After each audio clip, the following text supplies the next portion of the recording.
231. That's the average number of apps used by many companies. This leads to a lot of context switching that can distract employees and costs your company. Luckily, Grammarly can help. Grammarly's AI works in over 500,000 apps and websites, making it easy for your team to crank out clear, on-brand emails, documents, messages, and more. In just one click, they can go from blank page to first draft, all without leaving the page they're on. Grammarly has 15 years of experience building effective, secure AI that can be implemented in days with minimal IT overhead.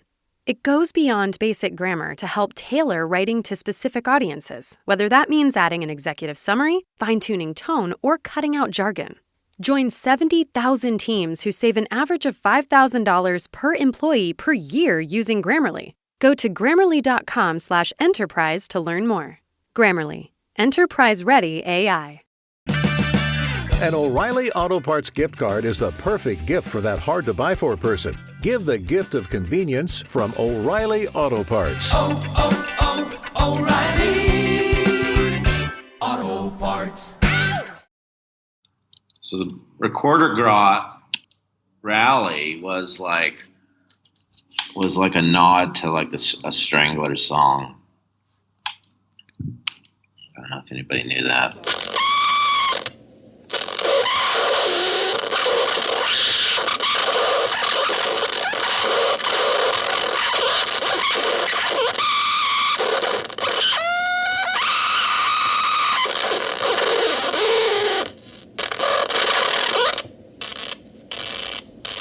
That's it.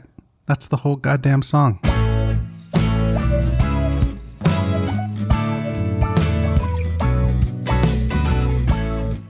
Welcome to Meeting Malcolmus, a pavement podcast.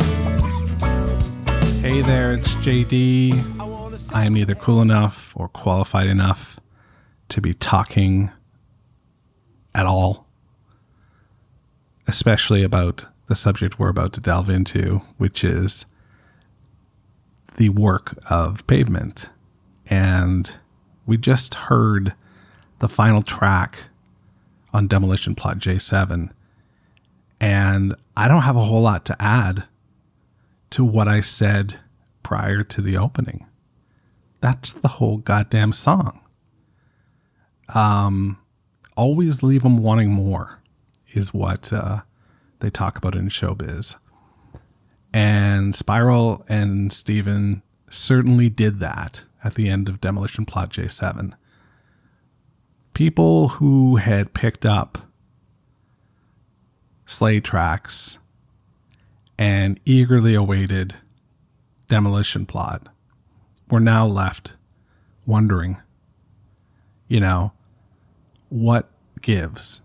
Are we going to get more from this mystery band? Are they going to tour? Are they going to just crawl into a hole and never be heard from again? I mean, what even is Recorder Grot Rally? Spiral mentions off the top that it's an ode to the Stranglers, but I don't have enough context with the Stranglers to solve for X, and as a result I'm left wondering why. Jokes. Listen, that's it. That's all I got for you.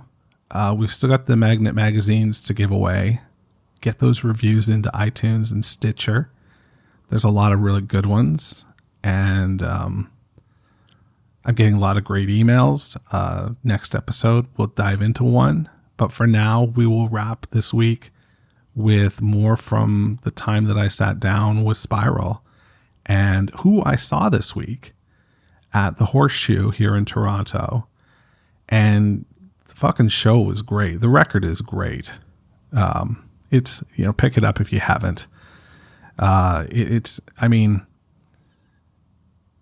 new Malcolmus is really good as well. But together, these two records are, just a real fun listen. So definitely pick up the Spiral record. He has a great band with him if you get to see him at all touring. go out and see it, because the band is wicked, and they're playing, Preston stuff. They're playing Spiral stuff. They're playing Pavement stuff. One of the coolest things that happened at the Horseshoe concert was Spiral actually introduced one of the songs by mentioning the podcast, which was like, holy fuck, that's crazy. And then went into playing Painted Soldiers, which is like my favorite Pavement song by Spiral. So I was blown away. It was so cool that he thought to do that. And he remembered from a conversation we had and played that track, because I just fucking dig it. I don't know if it's because I'm Canadian and it's on the Brain Candy Kids in the Hall soundtrack, or because it's just a goddamn good song. I don't know, but I enjoyed it, and the show was great. So get out and see him.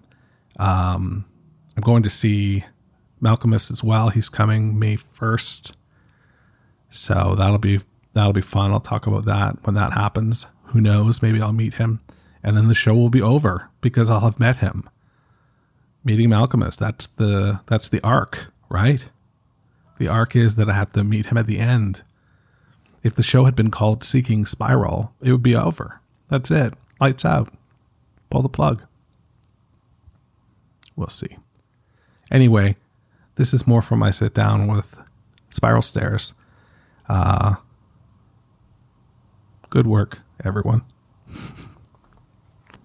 Talk to you next week. This EP was, like I said, it came out on Drag City.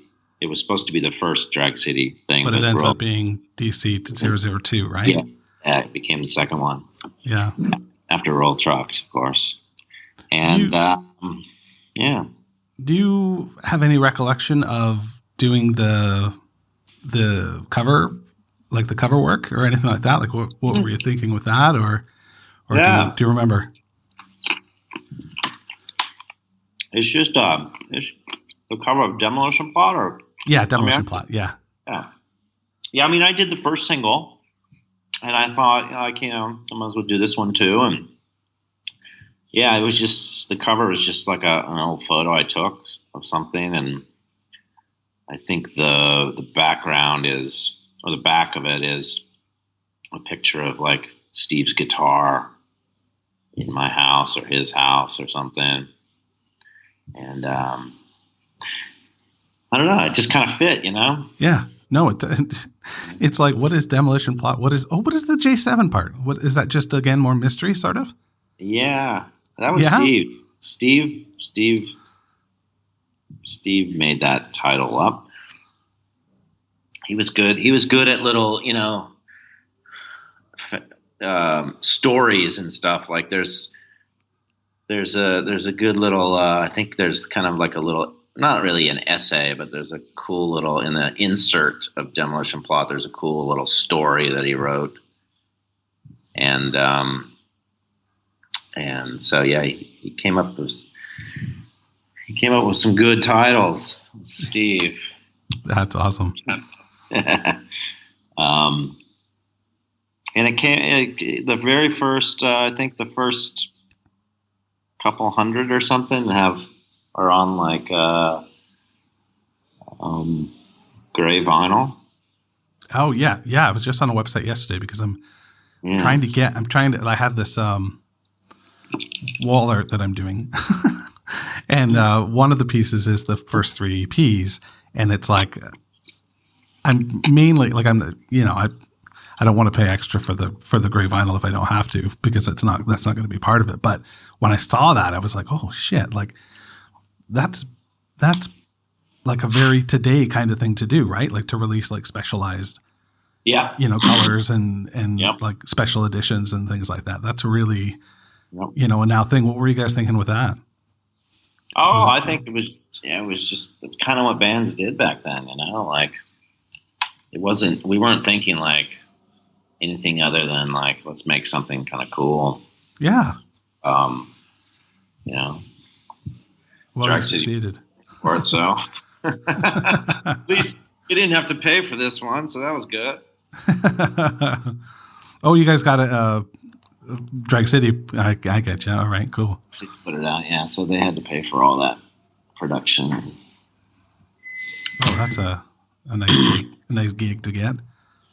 Yeah, manufacturing. I guess we paid for all the production, but that would have cost like $100 to make this record. I mean, $100. It probably cost. I think it probably cost. We probably paid Gary a couple $100, maybe. Wow. Maybe. We probably said to him like, you know, you can play on the record, and you know, if you let us record for free or something, I don't know. or he probably said, you know, we said we'd buy some pop from him or something.